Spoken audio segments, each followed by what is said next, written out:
नमस्कार, एक बार फिर से आप सभी का बहुत-बहुत स्वागत है हमारे YouTube चैनल पे। आज फिर से मैं आप सभी के लिए क्लास 8 सोशल साइंस भूगोल ज्योग्राफी है ये और इस चैप्टर का नाम है मृदा, भूमि, जल, प्राकृतिक वनस्पति और वन्य जीव संसाधन। बहुत महत्वपूर्ण है क्लास 8 सोशल साइंस भूगोल अर्थात जियोग्राफी के लिए। चैप्टर 2 है ये, जिसके नोट्स को आज मैं आप सभी को पढ़ाने वाला हूं। तो आइए शुरुआत करते हैं क्लास 8 सोशल साइंस भूगोल जियोग्राफी, जिसका नाम है मृदा, भूमि, जल, प्राकृतिक वनस्पति और वन्य जीव संसाधन। सबसे पहले तो हम इस टॉपिक को डिस्कस कर लेते हैं कि भूमि क्या होता है। भूमि अर्थात जमीन, मृदा अर्थात मिट्टी, जल अर्थात पानी, प्राकृतिक वनस्पति अर्थात जो प्रकृति के माध्यम से, जो नेचर के माध्यम से हमें वनस्पतियां प्राप्त हुई है, वो प्राकृतिक वनस्पति होता है। और वन्य जीव संसाधन, जंगल में रहने वाले जितने भी जीव हैं, जितने भी चल आपको संपत्ति प्रॉपर्टी वहां पे दिखाई देता है, उन सभी को हम वन्य जीव संसाधन के नाम से जानते हैं। तो क्लास 8 सोशल साइंस का ये चैप्टर बहुत महत्वपूर्ण होने वाला होगा और बहुत इंटरेस्टेड भी होगा आपके लिए। जो बच्चे खासकर जियोग्राफी में इंटरेस्टेड होंगे उनको तो ये चैप्टर बहुत मजेदार लगेगा। हालांकि इससे पहले हमने चैप्टर 1 को भी आपके लिए पढ़ाया है। यदि आपने उस वीडियो को नहीं देखा तो जरूर देखें, आपके एग्जाम के लिए काफी महत्वपूर्ण होने वाला है। तो आइए शुरुआत करते हैं चैप्टर 2 के सबसे पहले पॉइंट से। सबसे पहला पॉइंट ही हमारा कहता है भूमि, क्योंकि आपने देखा होगा कि ये जो हमारा चैप्टर है इसका हमारा पहला पॉइंट ही क्या है, भूमि है। सबसे पहले हम भूमि के बारे में जान लेते हैं कि भूमि क्या होता है, भूमि से आप क्या समझते हैं, भूमि से क्या अभिप्राय। हो सकता है आपसे प्रश्न एग्जाम में आपका पूछा जाए कि भाई बताओ कि भूमि से क्या समझते हो, भूमि क्या होता है। तो देखिए, पृथ्वी का कुल क्षेत्रफल का 30% हिस्सा जो है वो भूमि है। मैं पीपीटी के माध्यम से आप सभी को समझा रहा हूं। इसके ऊपर ना जब मैं वीडियो एडिट करूंगा ना, उसके ऊपर मैं एक वीडियो लगा दूंगा, एक स्लाइड ऐड करूंगा इमेज और वीडियो के माध्यम से, ताकि आपको समझ में आए कि हमारा पृथ्वी जो गोल है ना, उस गोल में कितने प्रतिशत हिस्सों में पानी है और कितने प्रतिशत हिस्सों में जमीन है। तो पृथ्वी का जो कुल क्षेत्रफल है उसका 30% हिस्से में भूमि है, जमीन है। स्थलाकृति में विविधता के कारण भूमि के कुछ हिस्सों में ही आबादी बस सकती है। देखिए, स्थलाकृति मतलब स्थल, जिसपे इंसान, मनुष्य, पशु पक्षी जीवन यापन चलाने के लिए जिसपे हम निवास करते हैं, तो ये जो है ना, इसका कुछ ही ऐसा जगह है जहां पे आम इंसान, मनुष्य, जनसंख्या निवास कर सकती है, स्थान घर बना सकती है। तो पूरी दुनिया में जो आबादी है ना, जो पूरे पूरे विश्व की जो आबादी है उसका 90% हिस्सा कुल भूमि के 30% हिस्से में ही रहता है। समझ लो कि टोटल जो जमीन है हमारे पास, उसके अंदर जो 30% आप अलग कर लोगे 100% में से, इन 30% के ऊपर ही पूरे विश्व की जो जनसंख्या है उसका 90% अर्थात 90% लोग निवास करते हैं। बची हुई 70% भूमि में आबादी या तो है ही नहीं या बहुत कम है। अर्थात कहने का यह मतलब है कि अगर हम 100% जमीन की बात कर ले, जितना हमारा पानी के अलावा जमीन बचता है, इसमें से सिर्फ और सिर्फ 30% हिस्सा है जिसपे लोग निवास करते हैं, घर बना के रह सकते हैं। जो 70% हिस्सा बचता है, 70% जो रेस्ट रह जाता है, उसमें ना तो लोग घर बना सकते हैं ना ही वो रह सकते हैं, या फिर अगर रहते हैं उन जगहों पे तो उनकी आबादी बहुत कम है। बहुत छोटी सी इकाइयों के माध्यम से वो अपना जीवन व्यतीत करते हैं। नदी, घाटियों और मैदानों में कृषि के लिए समुचित माहौल होने के कारण सघन आबादी है। अब देखिए, नदी, घाटियों और मैदानों में जहां पे नदियां हैं, जहां पे मीठे पानी का स्रोत है, जहां पे घाटियां हैं, जहां पे समतल जमीन है, यहां पे ज्यादातर लोग रहते हैं, क्योंकि लोगों को जीवन जीने के लिए कृषि की आवश्यकता होती है, खेती की आवश्यकता होती है। इस कारण से ऐसे स्थानों पे लोग रहते हैं। ज्यादातर ज्यादातर लोग ऐसे स्थानों पे रहते हैं जहां पे नदियां हैं, घाटियां हैं, समतल मैदान है। तीखी ढाल वाले क्षेत्र या जल से भरे हुए नीचे स्थानों पर विरल आबादी है। तीखी ढाल कहने का मतलब है कि बिल्कुल पहाड़ी वाला एरिया जो बिल्कुल ऐसा हो, ढालू नुमा हो, या फिर जहां पे पानी बहुत ज्यादा होता है, बहुत गहरा पानी होता है, ऐसे में जो आबादी होता है, जो जनसंख्या निवास करती है, वो विरल होता है, अर्थात बहुत कम होता है। ऐसे स्थानों पे ज्यादातर जनसंख्या निवास नहीं करती है। नेक्स्ट पॉइंट हमारा कहता है भूमि उपयोग। जमीन का क्या उपयोग है? तो देखिए, भूमि का उपयोग कई कामों के लिए होता है। जमीन जो है हमारे जीवन में कई जगहों पे महत्वपूर्ण माना जाता है। अगर आप देखो ना, अगर जमीन ना हो तो क्या हम खेती कर पाएंगे? नहीं कर पाएंगे। खेती नहीं होगा तो हम खाएंगे क्या? और पेड़ पौधे नहीं होंगे तो हम ऑक्सीजन कहाँ से लेंगे? बारिश कहाँ से होगा? जमीन पे पानी कहाँ से आएगा? मतलब खेती के ऊपर बहुत सारी चीजें निर्भर करती है। और खेती के लिए सबसे इंपॉर्टेंट चीजें क्या है? तो वो है भूमि, जमीन। ये मोस्ट इंपोर्टेंट होगा किसी भी जगह पे खेती करने के लिए। तो देखिए, कृषि हो गया, खनन हो गया, भवन निर्माण हो गया, सड़क निर्माण हो गया, जितने भी उद्योग धंधे हैं वो हो गए, ये सभी भूमि उपयोग को प्रभावित करने वाले कारक हैं। मतलब कि अगर आप भूमि के ऊपर कृषि करते हो, खनन करते हो अर्थात खुदाई करते हो, घरों का निर्माण करते हो, सड़कों का निर्माण करते हो, उद्योग बनाते हो, फैक्ट्री बनाते हो, कारखाने बनाते हो, तो ये कहीं ना कहीं भूमि के उपयोग को प्रभावित करने वाले फैक्टर के रूप में जाने जाते हैं। स्थलाकृति, मृदा, जलवायु, खनिज और जल की उपलब्धता मनुष्य भी भूमि उपयोग को प्रभावित करने वाले कारक के रूप में जाने जाते हैं। मनुष्यों के माध्यम से भी, आम इंसानों के माध्यम से भी इस तरह के भूमि का दुरुपयोग होता है। जिस तरह से जनसंख्या बढ़ रही है, भूमि की मांग बढ़ती जा रही है, कृषि का डिमांड बढ़ता जा रहा है, खाने वाले भोज्य पदार्थों का डिमांड बढ़ता जा रहा है, लेकिन क्या आपको लगता है कि भूमि जो है, जमीन जो है, वो बहुत बढ़ता जा रहा है? क्या यह ऐसा संसाधन है कि हमारा जमीन धीरे धीरे बढ़ता जा रहा हो? ऐसा तो नहीं होता। तो मतलब जमीन घटता जा रहा है, इसके अलावा भोज्य पदार्थों का डिमांड बढ़ता जा रहा है। निम्नीकरण, मृदा अपरदन और मरुस्थलीकरण से पर्यावरण पर खतरा बढ़ता जाता है। अब ध्यान से समझिए, जिस प्रकार से पॉल्यूशन बढ़ रहा है, भूमि का अपरदन हो रहा है, जलवायु के साथ छेड़छाड़ हो रहा है, पर्यावरण पे इसका प्रभाव कहीं ना कहीं पड़ता है। पर्यावरण को इसका दुष्परिणाम देखने को मिलता है, और पर्यावरण अगर क्षति में आता है तो इसका खामियाजा आम जनता को भी भोगने को मिलता है। उन्हें भी कई प्रकार की कठिनाइयों का सामना करना पड़ता है। तो ये पॉइंट जो था वो आपके भूमि उपयोग के बारे में था कि जमीन का उपयोग, मिट्टी का उपयोग किस प्रकार से हो रहा है। नेक्स्ट पॉइंट में बढ़ते हैं। अगला पॉइंट हमारा कहता है मृदा के बारे में। मृदा अर्थात मिट्टी क्या है? भूमि की सबसे ऊपरी परत जो दानेदार पदार्थ से बनी होती है। भूमि अर्थात जमीन, जिसपे हम रहते हैं, जिसपे हमारा घर होता है, जिसपे हम चलते हैं, तो भूमि की जो सबसे ऊपरी परत है जो दानेदार पदार्थ से बनी होती है, मृदा या मिट्टी कहलाती है। मृदा के घटक हैं अपरदित सेल, याद रखिएगा, ये सब इसके घटक हैं जिससे इसका निर्माण होता है। खनिज हैं, जैविक पदार्थ हैं, और खनिजों और जैव पदार्थों का जो सही अनुपात होता है, जो सही रेशियो होता है, जो सही मिलावट होता है, इसी के कारण मिट्टी जो है, जो सॉइल है, वो उपजाऊ बनती है। अगर आपसे प्रश्न पूछा जाए कि मिट्टी उपजाऊ कैसे बनती है, तो आप बताओगे खनिज और इन्हीं जैव के मिलने से।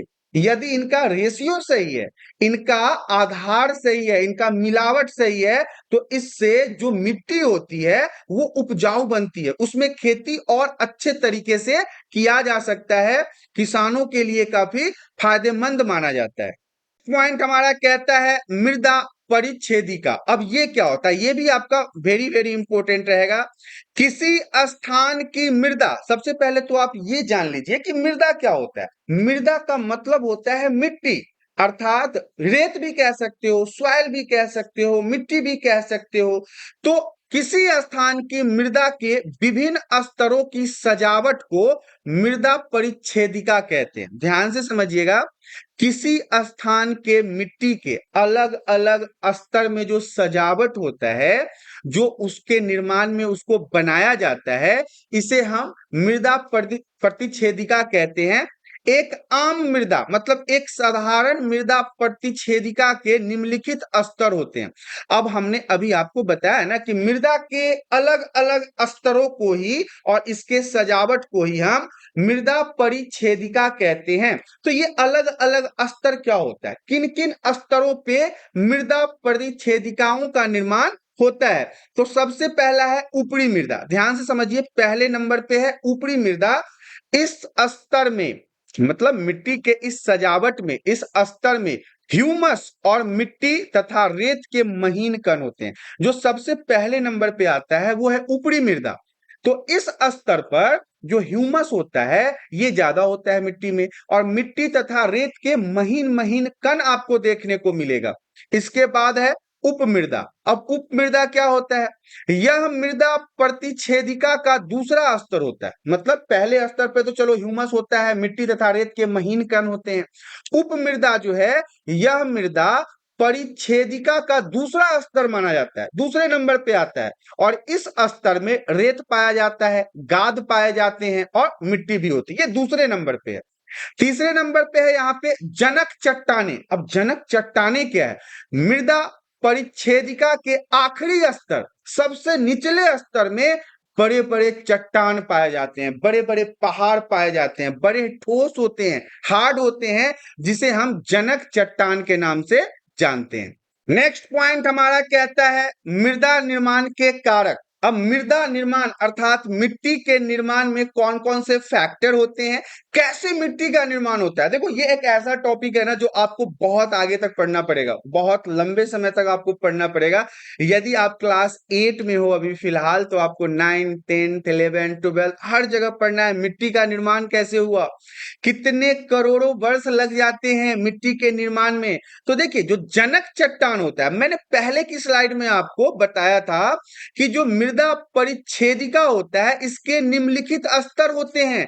इन स्तरों में मैंने आपको ऊपरी मृदा समझाया, उपमृदा समझाया, जनक चट्टानों को समझाया। अब बात करेंगे मृदा निर्माण के कारक कि मृदा निर्माण कैसे होता है, मृदा का बनने का तरीका क्या है, किन किन कारणों से मृदा का निर्माण होता है। तो जो जनक चट्टान होता है, जिस पर चट्टान से मृदा बनती है, उसे हम जनक चट्टान कहते हैं। ध्यान से समझिएगा, जिससे मिट्टी बनती है, जिससे मृदा बनता है, उसे हम जनक चट्टान कहते हैं।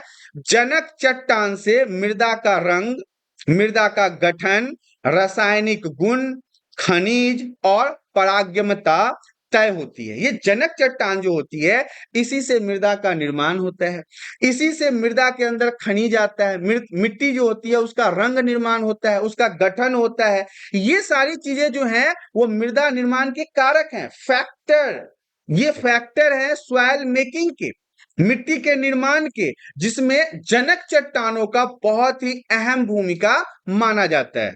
नेक्स्ट पॉइंट हमारा कहता है मृदा निर्माण को प्रभावित करने वाले कारक। मृदा निर्माण को प्रभावित करने वाले कारक, ये भी महत्वपूर्ण है। कौन कौन से ऐसे कारक हैं जो मृदा निर्माण को प्रभावित करते हैं, वो देखिए 5 कारकों के बारे में आपके बुक में बताया गया है और इंपॉर्टेंट भी है। आपको बस ध्यान से समझना है, चैप्टर समझाना मेरा काम है और आपका काम है चैनल को सब्सक्राइब और वीडियो को लाइक करना।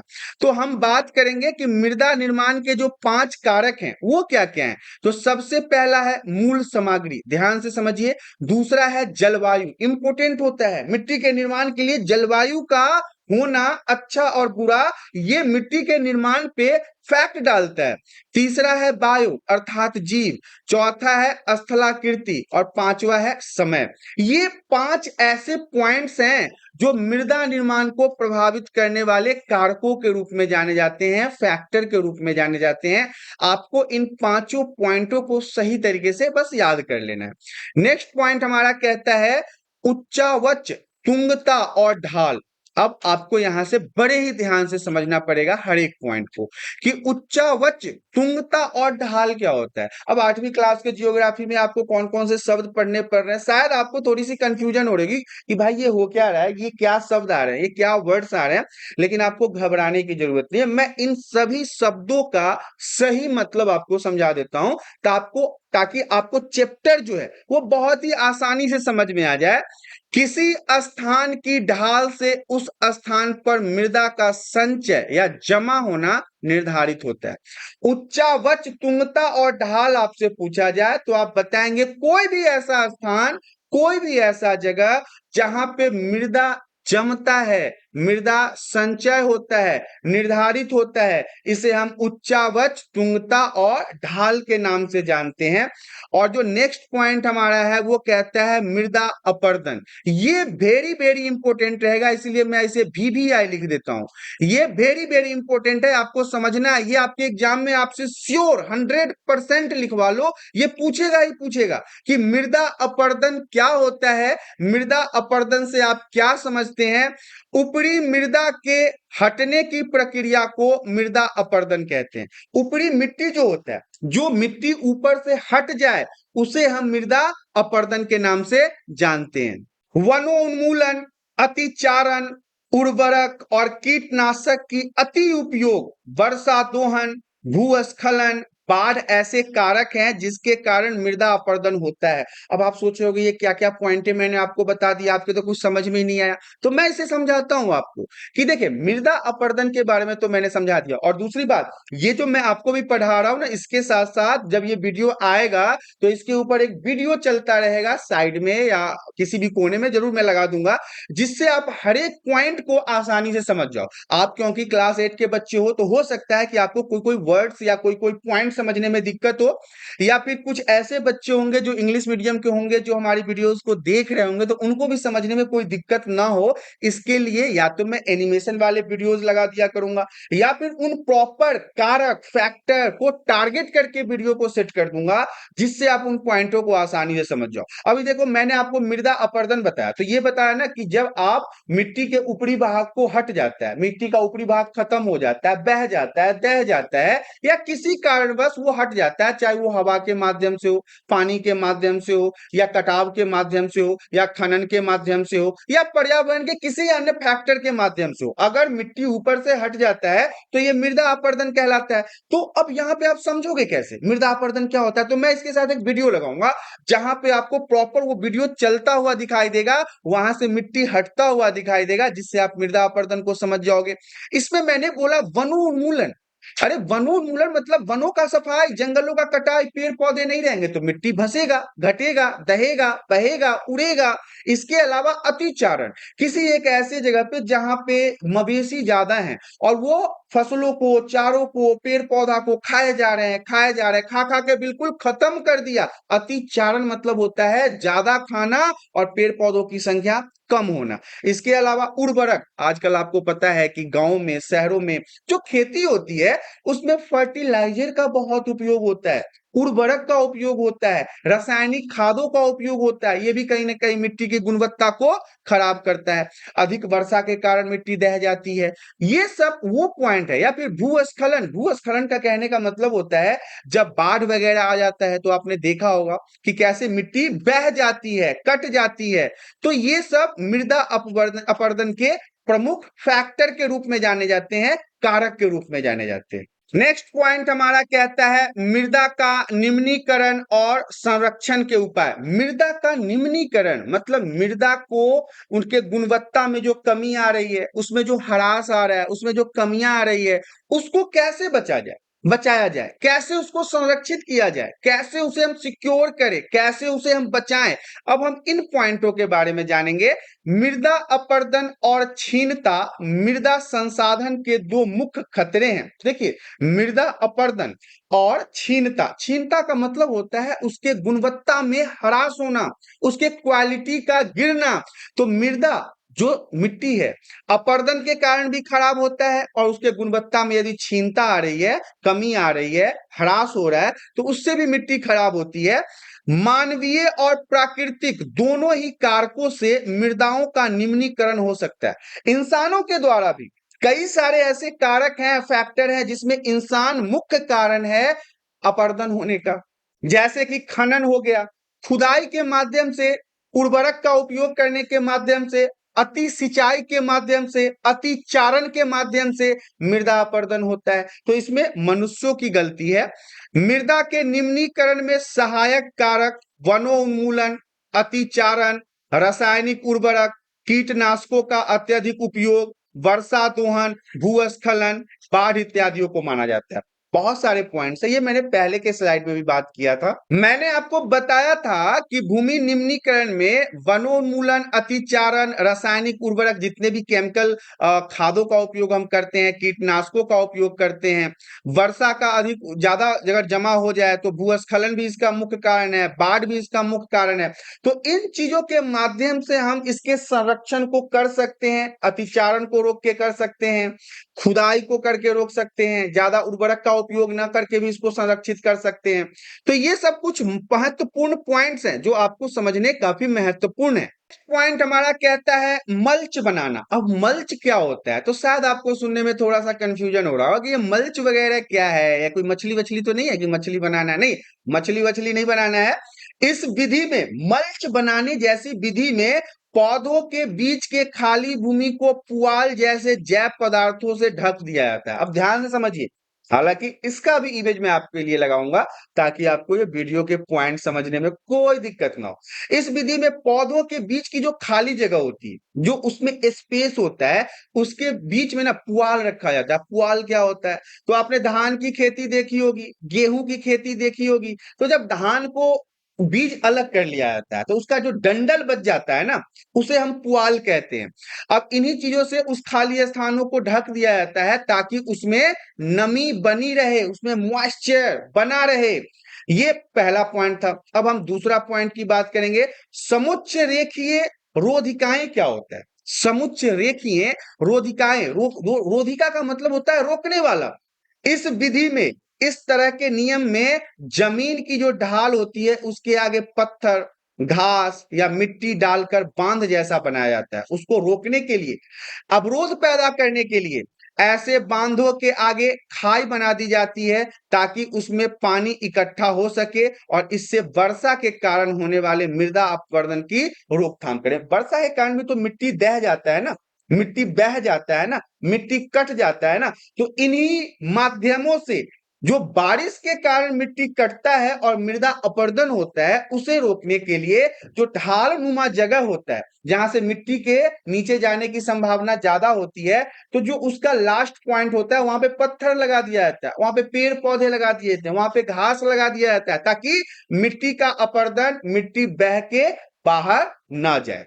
नेक्स्ट पॉइंट हमारा कहता है चट्टान बांध। अब चट्टान बांध क्या है, इस विधि में चट्टानों से बांध बनाई जाती है। चट्टानों के माध्यम से, पहाड़ों के माध्यम से, पत्थरों के माध्यम से बाढ़ बनाई जाती है।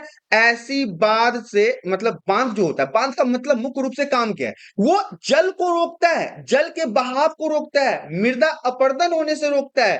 तो बाढ़ जो होता है जिसमें पानी बहुत ज्यादा आ जाता है, तो इसे ऐसे समय में बांध बनाकर जल के प्रवाह को कम किया जाता है। इससे नालियां नहीं बन पाती है और मिट्टी जो होता है, जो सॉइल होता है, उसका अपरदन रुकता है, ज्यादा मिट्टी नहीं बहती है। नेक्स्ट पॉइंट हमारा कहता है वेदिका फार्म क्या है। वेदिका फार्म से आप क्या समझते हैं, तो इस तरह की खेती पहाड़ी क्षेत्रों में की जाती है। जो वेदिका फार्म है, वो जो वेदिका फार्म के माध्यम से खेती की जाती है, ऐसी खेती अक्सर पहाड़ों वाले इलाकों में किया जाता है। खेती के प्लॉट को सीढ़ीदार बनाया जाता है। सीढ़ीदार मतलब स्टेप बाय स्टेप उतरने चढ़ने के लिए, ताकि खेती के लिए समतल सतह मिल सके। समतल, क्योंकि खेती तो कहीं भी आप करो तो समतल जगह पे ही हो सकती है। अगर आप पहाड़ पे भी करते हो तो उसके समतल बनाने की प्रक्रिया सीढ़ी दर सीढ़ी बनाई जाती है। इससे वर्षा द्वारा मिट्टी के लिए बहा लिए जाने वाले खतरे कम हो जाते हैं, क्योंकि समतल हो जाता है। अगर ढाल नुमा रहेगा तो मिट्टी के बहने की संभावना ज्यादा होगी, लेकिन अगर समतल होगा तो मिट्टी के बहने की संभावना बिल्कुल समाप्त हो जाएगी। इसीलिए जो पहाड़ी इलाका होता है, जो पठार वाला इलाका होता है, वहां पे वेदिका फार्मिंग की जाती है। वेदिका फार्मिंग के माध्यम से खेती किया जाता है। नेक्स्ट पॉइंट हमारा कहता है समुच्च रेखीय जुताई। अब समुच्च रेखीय जुताई क्या है, पहाड़ी क्षेत्रों में ढाल के समांतर जुताई किया जाता है। इससे वर्षा द्वारा मिट्टी के बहा लिए जाने का खतरा कम होता है। अब समुच्चय रेखीय जुताई जो है, इसमें क्या होता है, पहाड़ी क्षेत्रों में ढाल के समांतर जुताई किया जाता है। ढाल के समांतर ही खेतों को जुताई किया जाता है, कोड़ा जाता है। इससे वर्षा के माध्यम से जो मिट्टी बहने की संभावना होती है ना, वो बहुत कम हो जाता है। उसके बाद वो मिट्टी अगर समतल के माध्यम से अगर जुताई किया जा रहा है तो मिट्टी के बहने की संभावना ही बिल्कुल कम हो जाता है। नेक्स्ट पॉइंट हमारा कहता है बीज की फसल उगाना। अब देखिए, बीज की फसल जो है, बीज का फसल उगाने का मतलब क्या है, इस विधि में हर एक कतार के बाद अगले किस्म की फसल उगाई जाती है। यानी सम संख्या वाली कतारों में एक फसल, विषम संख्या वाली कतारों में अलग अलग फसल। इन फसलों को अलग अलग समय में उगाया जाता है।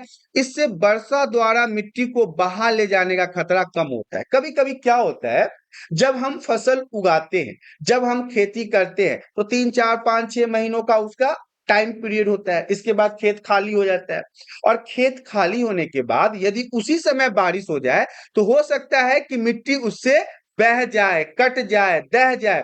लेकिन यदि हमने मान लो मक्का लगा दिया, मक्के के साथ हमने मटर लगा दिया, तो अब क्या होगा, मक्का कट के जब निकलेगा तो मटर तैयार रहेगा। मतलब हमारा जो सॉइल है, हमारा जो मिट्टी है, वो बीजी हो गया, उसे बहने का मौका ही नहीं मिला। क्योंकि अगर खेतों में फसल है तो उसे बहने का मौका ही नहीं मिलेगा। तो इसी कारण से सम संख्या और विषम संख्या के तरीकों से खेती किया जाता है। नेक्स्ट पॉइंट हमारा कहता है रक्षक मेल खाएं। इस विधि का इस्तेमाल तटीय क्षेत्रों और शुष्क क्षेत्रों में होता है। देखिए, रक्षक मेल खाएं क्या होता है, ये जो खेती करने का तरीका है, इसका उपयोग तटीय क्षेत्र में होता है, पहाड़ी क्षेत्रों में होता है, या फिर शुष्क क्षेत्रों में होता है, सूखे क्षेत्रों में होता है। इस विधि में खेत की जो सीमा होती है तथा पेड़ों की कतार के साथ उगाया जाता है। जो खेत की जो मेड़ होती है ना, जिसे आरी भी कहते हैं, जहां पे हमारे खेत की सीमा खत्म होती है, उन सीमाओं के ऊपर पेड़ों को लगा देते हैं। इससे पवन से अर्थात हवा से होने वाले मृदा अपरदन को रोका जाता है। जब खेत के चारों तरफ पेड़ों की संख्या लगा दी जाती है तो इसके द्वारा हवा से जो मृदा अपरदन होता है उसका खतरा कम हो जाता है। पॉइंट हमारा कहता है साझा संपत्ति संसाधन। अब साझा संपत्ति संसाधन क्या होता है, निजी भूमि व्यक्तियों के स्वामित्व में होता है। हमारे जो खेत होते हैं गांव में, उसका मालिक कौन है, उसका मालिक तो हम ही है ना। तो उसका स्वामित्व अर्थात स्वामी जो है वो निजी व्यक्ति के हाथों में है, हमारे हाथों में होता है। जबकि सामुदायिक भूमि समुदाय के स्वामित्व में होती है। अब बहुत सारे ऐसे भी जमीन होते हैं जिसपे एक व्यक्ति का हक नहीं होता है, उस पे कई सारे व्यक्तियों का हक होता है, कई सारे समुदाय के अंदर वो जमीन को रखा जाता है। सामान्य रूप से इसका उपयोग समुदाय से संबंधित व्यक्तियों के लिए किया जाता है, जैसे चारा हो गया, फल हो गया, नट हो गया, औषधि बूटी हो गए, मतलब जो जड़ी बूटी होता है, इन सभी को एकत्रित करके सामुदायिक भूमि को साझा संपत्ति संसाधन भी कहते हैं। ऐसे स्थान जिसपे किसी एक व्यक्ति या फिर निजी हाथों में ना होकर वो समुदाय के कई सारे लोगों के हाथों में होता है, उसका मालिकाना हक, तो ऐसे संपत्ति को हम साझा संपत्ति संसाधन के नाम से जानते हैं। नेक्स्ट पॉइंट हमारा कहता है भूमि संसाधन का संरक्षण। अब भूमि संसाधन का संरक्षण क्या होता है, बढ़ती जनसंख्या तथा इसकी बढ़ती मांगों के कारण वन भूमि और कृषि योग्य भूमि का बड़े पैमाने पर विनाश हुआ है। ध्यान से समझिएगा, बढ़ती जनसंख्या, जिस तरह से जनसंख्या बढ़ती जा रही है और बढ़ती हुई जनसंख्याओं के भूख का, उनके पेट का, मतलब किसी भी लोग को तो आज के समय में क्या चाहिए, भोजन तो सबको चाहिए। और जिस प्रकार से जनसंख्या बढ़ रहा है तो सभी व्यक्तियों को भोजन चाहिए। तो इससे इस प्राकृतिक संसाधन में बहुत बदलाव आए हैं, क्योंकि जनसंख्या भी बढ़ रही है और उनको डिमांड है भोजन का तरह तरह के। तो इस कारण से बहुत तरह के बदलाव आपको यहाँ पे देखने को मिलेगा। इसलिए विनाश की जो वर्तमान दर को अवश्य रोकना चाहिए। जिस प्रकार से हमारे समाज, हमारी संस्कृति, हमारा जमीन, हमारे संसाधन विनाश की ओर बढ़ रहा है, इसे रोकना भी जरूरी है। और रोकना कैसे जरूरी है, तो आपको पेड़ लगाना होगा, भूमि के ऊपर कम से कम रासायनिक उर्वरकों का उपयोग करना पड़ेगा, कीटनाशकों का कम उपयोग करना पड़ेगा, तभी जाकर आप इस भूमि के विनाश को रोक सकते हैं। अतिचारण पर आपको रोक लगाना पड़ेगा। भूमि संरक्षण के लिए बहुत तरीके के सामान्य तरीके हैं जिसके माध्यम से आप इस प्रकार से भूमि संसाधन का संरक्षण कर सकते हैं, जिसमें पहले नंबर पे मैं आपको बताना चाहूंगा भूस्खलन। भूस्खलन जो है, भूस्खलन का मतलब होता है मिट्टी का कटाव। मिट्टी जब पानी के माध्यम से कट जाता है तो इस रूप में सेल, मलबा, ढाल को गिरने वाली मिट्टी के बृहत संचलन के रूप में परिभाषित किया जाता है।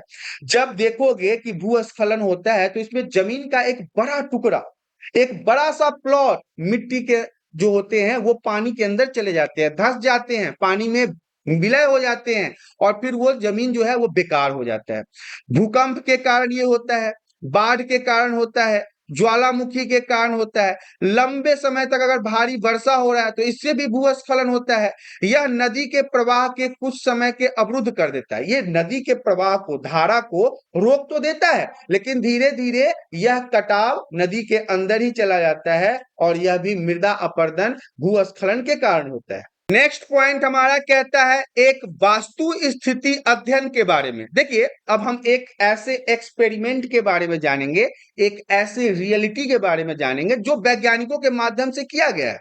हिमाचल प्रदेश के किन्नौर जिले में रेकांग पीओ के निकट पंजी गांव में एक बड़े भूस्खलन का कारण राष्ट्रीय महामार्ग 22 की पुरानी हिंदुस्तान तिब्बत सड़क का 200 मीटर तक का भाग नष्ट हो गया। वेरी इंपॉर्टेंट रहेगा।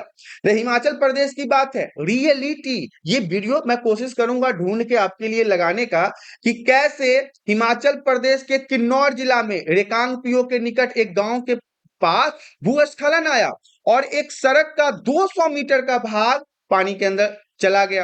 भूस्खलन पंजी गांव में तीव्र विस्फोटक द्वारा हुआ था।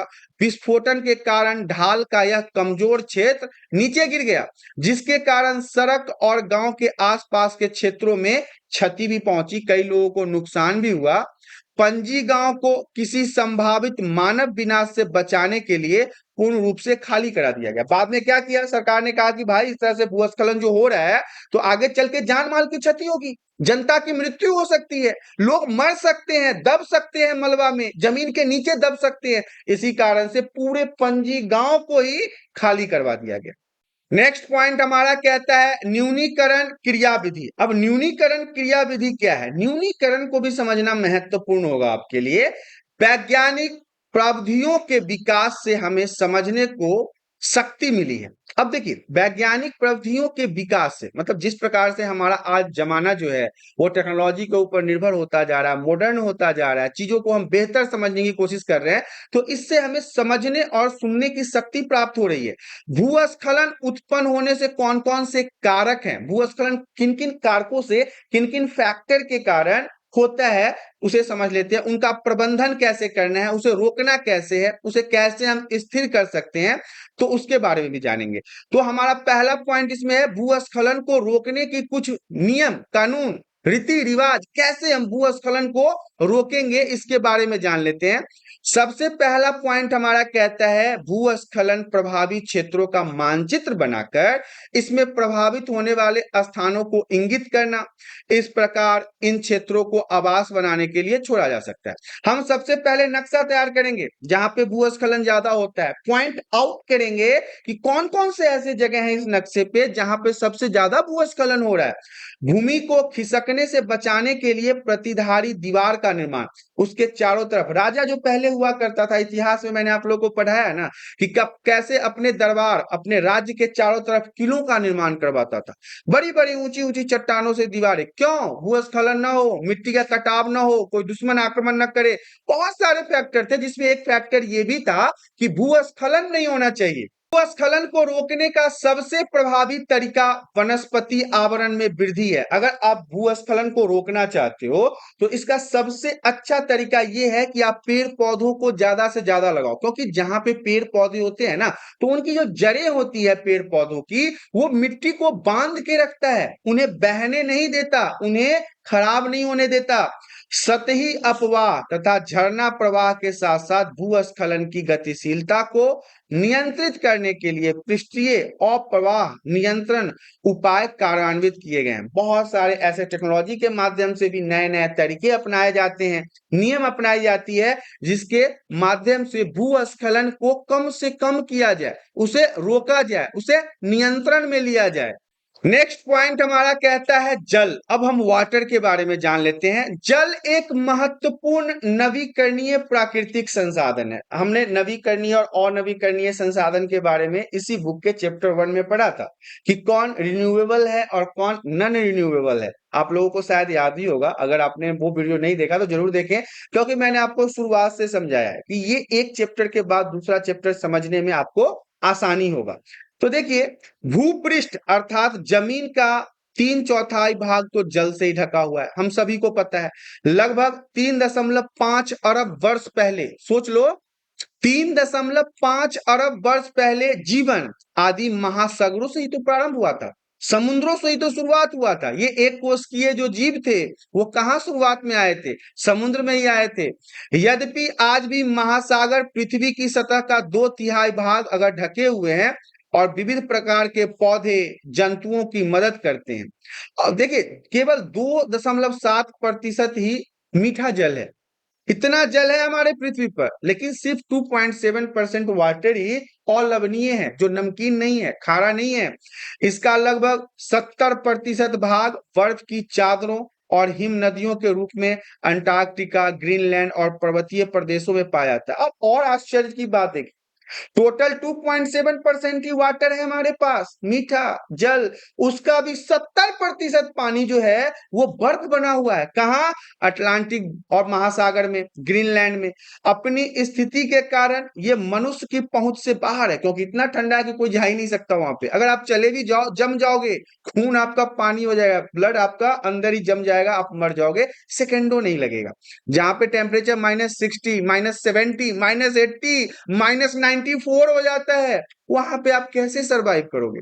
यहाँ हम जहाँ दिल्ली में रहते हैं, यहाँ पे टेम्परेचर 10 डिग्री पे होता है तो लगता है कि हालत खराब हो गया, और जहां पे माइनस हो जाए, जीरो से नीचे -94, वहां पे सोच सकते हो कंबल उम्बल कुछ काम नहीं करेगा, आदमी खत्म है सीधा। ये हीटर फीटर सब बुम बुम हो जाएगा, कुछ काम नहीं करेगा। तो ऐसे जगह पर ये पानी जो है वो हिम के रूप में है, बर्फ के रूप में है। केवल 1% अलवण जल उपलब्ध है हमारे पीने के लिए, केवल 1%। उसका भी आप लोग इस तरह से बर्बादी करते हो, और वह मानव उपभोग के लिए उपयुक्त है। यह भौम जल, भौम मतलब पृथ्वी के अंदर है, नदियों में है, झीलों के पृष्ठीय जल के रूप में, वायुमंडल में जलवाष्प के रूप में पाया जाता है। सिर्फ 1% जल है। तो जल ही जीवन है, और जल को कैसे बचाना है ये आपको बेहतर पता है, क्योंकि 8वीं क्लास के बच्चों को तो ये पता है ना कि हमारा ग्राउंड लेवल वाटर दिन प्रतिदिन नीचे जाता जा रहा है, जाता जा रहा है, जाता जा रहा है, एक दिन पता चलेगा वो रहेगा ही नहीं। तो वाटर एक रिन्यूएबल रिसोर्सेज है, ये पुनः प्राप्त किया जा सकता है, लेकिन इसके लिए आपको वातावरण में पोल्यूशन कम फैलाना होगा, आपको पेड़ पौधे लगाने होंगे, तब जाके ये फिर से तैयार हो जाएगा। नेक्स्ट पॉइंट हमारा कहता है जल उपलब्धता की समस्याएं। अब जो पानी के साथ समस्याएं उत्पन्न हो रही है, थोड़ी सी उसकी भी चर्चाएं कर लेते हैं। विश्व के कई प्रदेशों में जल की कमी है। जी हाँ, आज पूरे विश्व में कई सारे ऐसे देश हैं जहां पे वाटर बहुत मुश्किल से प्राप्त हो रहा है। अधिकांश अफ्रीका, पश्चिमी एशिया, दक्षिण एशिया, पश्चिमी संयुक्त राज्य अमेरिका के भाग, उत्तर पश्चिमी मैक्सिको, दक्षिण अमेरिका के भाग, संपूर्ण ऑस्ट्रेलिया अलवणीय जल की आपूर्ति की कमी का सामना करना पड़ रहा है इन लोगों को। इनके पास मीठा पानी नहीं है, पीने के लिए जल नहीं है। सोच लो हम कितने किस्मत वाले हैं कि आज भी गांव में चापाकल से हमें मीठा पानी मिल जाता है। और इतने जितने भी देशों का नाम बताया है, इसमें कुछ महादेश भी हैं जिनके पास मीठा पानी नहीं है, पानी स्रोत नहीं है, ये बहुत ही बुरी जिंदगी जी रहे हैं। इस प्रकार जल का अभाव मौसमी अथवा वार्षिक वर्षण में विविधता के परिणाम स्वरूप हो सकता है। अब पहले की तरह तो बारिश भी नहीं हो रहा ना, अब पहले की तरह हमारी प्रकृति संतुलित नहीं है, असंतुलित है, अनबैलेंस हो गया है। तो इसी कारण से वर्षा नहीं हो रहा, और वर्षा नहीं होने के कारण ये जो नवीकरणीय संसाधन था, अब बारिश हो ही नहीं रहा, तो कैसे ये बढ़ेगा जल, ग्राउंड लेवल वाटर कैसे पूरा होगा। अथवा अति उपयोग और जल स्रोतों के संदूषण के कारण भी जल का अभाव हो सकता है। जिस प्रकार से हम पानी का ज्यादा से ज्यादा उपयोग करते हैं, बर्बादी करते हैं पानी का, या फिर ऐसा कहिए कि बारिश न होने के कारण जल का अभाव उत्पन्न हो रहा है। पॉइंट हम बात करेंगे जल संसाधनों का संरक्षण, पानी को कैसे बचाना है। आज के विश्व में शुद्ध तथा पर्याप्त जल स्रोतों तक पहुंचना एक बहुत बड़ी समस्या बन गई। आपको पता ही नहीं चलेगा कि पानी शुद्ध है या अशुद्ध है। आज दिल्ली में, आपको शायद नहीं पता होगा, ये सितंबर का महीना है 2024, और यहाँ पे टाइफाइड बहुत फैला हुआ है। लगभग लगभग आपको हॉस्पिटल में अभी टाइफाइड के मरीज ही मिलेंगे। ये टाइफाइड होता क्यों है? गलत पानी के सेवन से। तो आप समझ सकते हो कि दिल्ली में भी वाटर पॉल्यूटेड है, वाटर जो है, पानी जो है वो प्रदूषित हो चुका है। इस कारण से ये इतना बीमारी फैल रहा है। इस छीन होते संसाधन के संरक्षण के लिए कदम उठाए जाने चाहिए। पानी को बचाना बहुत महत्वपूर्ण है। इसमें से अधिकांश रसायन अजैव निम्नीकरणीय होने के कारण जल द्वारा मानव शरीर में पहुंच जाते हैं। जब हम अलग अलग रासायनिक खादों का, उर्वरकों का उपयोग करते हैं और ये खेतों में डालते हैं, तो पानी के माध्यम से ये ग्राउंड लेवल वाटर तक पहुंचता है, और फिर वापस उसी पानी को हम पीने के लिए उपयोग करते हैं। तो ये सारे रसायन के केमिकल इफेक्ट हमारे शरीर पे देखने को मिलते हैं, जिससे आज हार्ट का प्रॉब्लम, कैंसर, बहुत तरह की तमाम ऐसे खतरनाक बीमारियां हैं जो इंसानों को ग्रसित कर रहा है।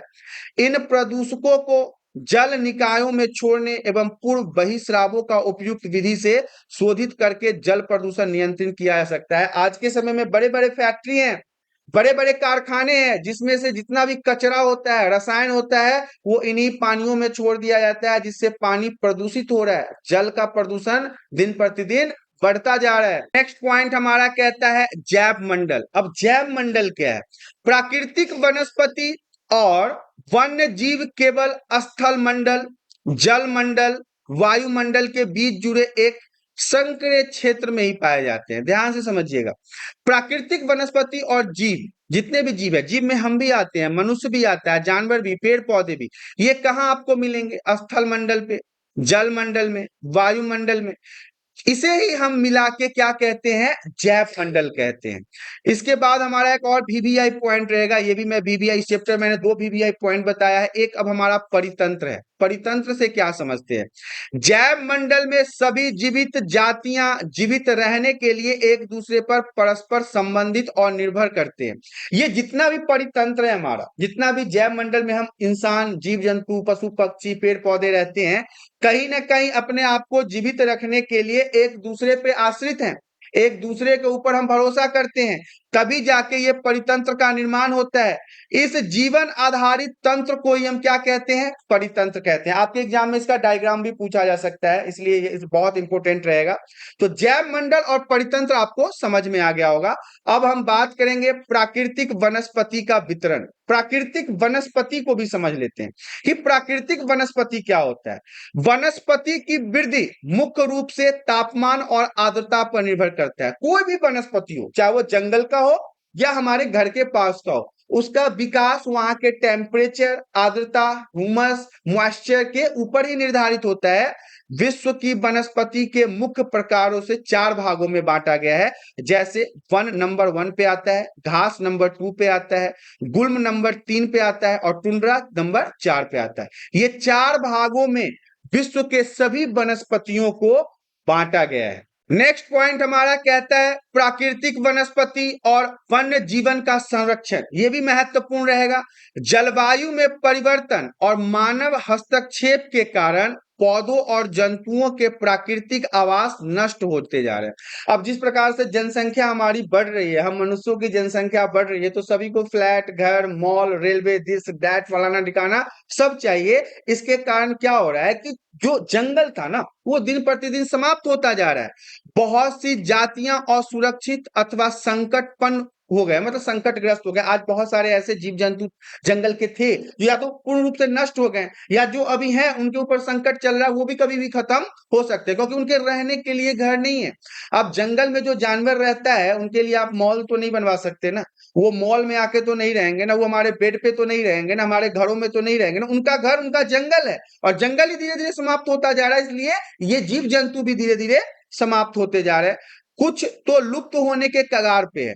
वनोन्मूलन, मृदा अपरदन, निर्माण कार्य, दावानल, भूस्खलन, ये सब कुछ ऐसे प्राकृतिक और मानव कारक हैं जो मानवों और प्रकृति के माध्यम से हो रहा है, जो कहीं ना कहीं प्राकृतिक संसाधनों के लुप्त होने की प्रक्रिया को बढ़ावा देता है। इन्हीं सभी कारणों से आज प्राकृतिक संसाधन या जंगल में रहने वाले जानवर या वनस्पति लुप्त होने के कगार पे है, समाप्त होने के कगार पे है।